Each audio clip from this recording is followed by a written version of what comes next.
Picture this. You just walked out of your doctor's office. You got your blood test results back, everything looks completely normal, and you're feeling pretty relieved, right? Well, what if I told you that a totally silent, invisible process could already be happening inside you? A process that's quietly spending the next 10 years setting the stage for full-blown diabetes. Welcome to today's Explainer. We're diving headfirst into the medical detective story of insulin resistance, using some incredible insights from Dr. Richa Tiwari. We are going to uncover what's actually happening beneath the surface and, way more importantly, exactly how you can stop it. Okay, let's get into it. But hey, before we get into the heavy biological mechanics, let's start with a quick pop quiz from Dr. Tiwari to test your intuition. What is insulin's actual job? Is it A, to fuel the brain, B, break down fat, C, digest food, or D, build protein? Take a second and really think about it. I mean, we hear the word insulin literally all the time, usually just thrown around with blood sugar, but its actual role is so widely misunderstood. Lock in your answer because the truth might completely change how you look at your own metabolism. All right, here is our game plan for today. 1, meet your fat-storing hormone. 2, when insulin stops working. 3, warning signs to watch for. 4, calculate your diabetes risk. And finally, 5, reversing insulin resistance today. Okay, let's kick things off with Section 1. Meet your fat-storing hormone. Let's just look at a totally normal, healthy human function for a second. You eat some food, and your digestive system breaks it down. That digestion process sends glucose, which, is just a fancy word for sugar, straight into your bloodstream. Your pancreas, which is this little gland sitting right in your abdomen, senses all that glucose and pumps out the hormone insulin in response. Honestly, you can just think of insulin as your body's essential delivery system. Without it, all that glucose would just be floating aimlessly around in your blood with nowhere to go.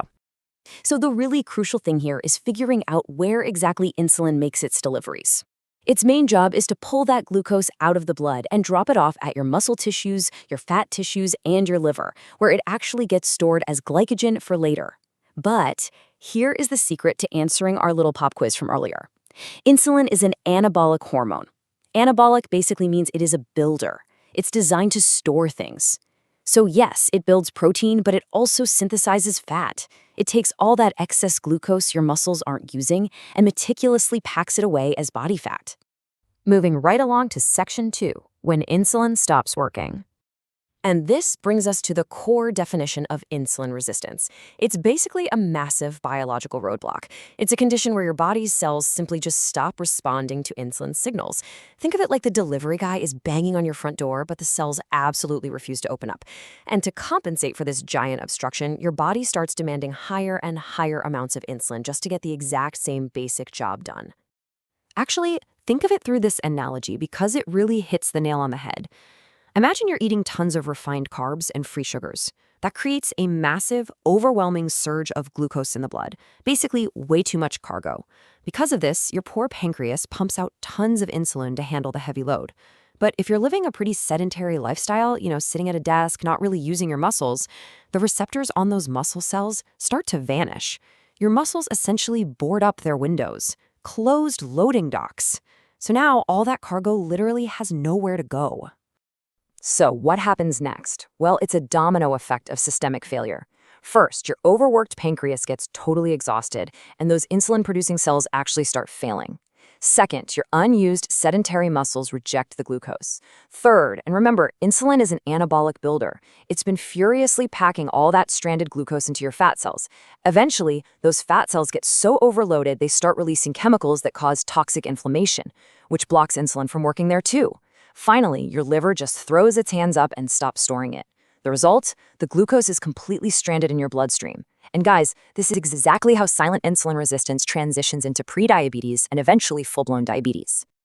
All right, on to Section 3, warning signs to watch for. Let's play medical detective for a minute.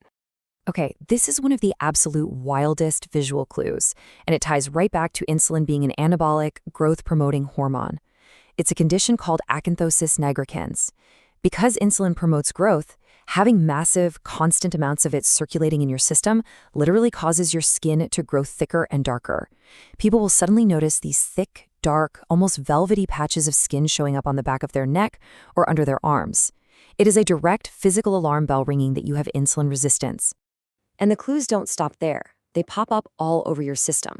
Look at this list. You can connect the dots perfectly to the cellular mechanics we literally just talked about. Why the extreme fatigue and constant hunger? Well, even though your blood is absolutely flooded with sugar, your cells are physically starving. They've locked the insulin out. Your brain senses the cells are empty, so it tricks you into feeling hungry, so you keep eating. You'll also see things like stubborn weight gain, skin tags randomly popping up, fatty liver, high blood pressure, and in women, it very often presents alongside PCOD. Your body is practically screaming at you that the delivery system is broken. Section 4. Calculate your diabetes risk. Let's make this personal. Dr. Tavari shares this amazing tool called the Indian Diabetic Risk Score, and it's fantastic for a quick reality check. I'm going to give you a second to mentally tally your own score across these 4 categories. Ready? First, age. Under 35, 0 points. But if you're over 50, that jumps up to 30 points. Second, waist size. Measure roughly around the belly button and find your bracket based on if you're male or female. Third, exercise. If you're pretty much sitting all day, a sedentary lifestyle, give yourself 30 points. And lastly, family history. Do 0, 1, or 2 of your parents have diabetes? Go ahead and add up your points really quick. You got your number? Okay, here's the moment of truth. If your score is under 30, your risk of developing diabetes in the next 10 years is thankfully low. If you landed between 30 and 50, you're sitting at a moderate risk. But if you scored 60 or higher, you are in the high-risk category. Now, if that's you, please pay very close attention to this next part, because I promise you, this trajectory is not set in stone. Which brings us to the best part. Section 5, Reversing Insulin Resistance Today. The logic here is honestly just beautifully simple. To reverse this whole thing, you literally just do the exact opposite of what caused it.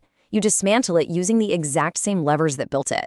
If excess refined carbs cause those massive insulin spikes, great. You replace them with complex foods and proteins that cause almost zero spike. If sitting around cause your muscle receptors to shut down, you get up and activate your muscles to force those loading docks back open, demanding the glucose be let inside. So, here it is, your totally actionable reversal toolkit. First, cut out the refined carbs and free sugars completely. They're just useless cargo at this point. Instead, eat smaller portions that are focused on complex carbs and protein to keep your insulin levels nice and steady. Crucially, you need 20 to 30 minutes of moderate exercise every single day. Seriously, just a brisk walk or a swim is enough to start forcing those muscle cells open again. But hey, it's not just physical. Mental stress and poor sleep cause massive inflammation in the body. You have to actively reduce your stress, focus on improving your sleep quality, and maybe even practice some breathing exercises. Just a few of these fundamental lifestyle shifts can completely reverse the inflammation and totally save your future health. So there you have it. We've decoded the silent killer. You've seen exactly how the body's delivery system fails, the absolutely wild physical signs it gives you when it does, and the exact steps you need to take to fix it. I'm going to leave you with this one final thought based on today's explainer. Think back to that risk score you just calculated.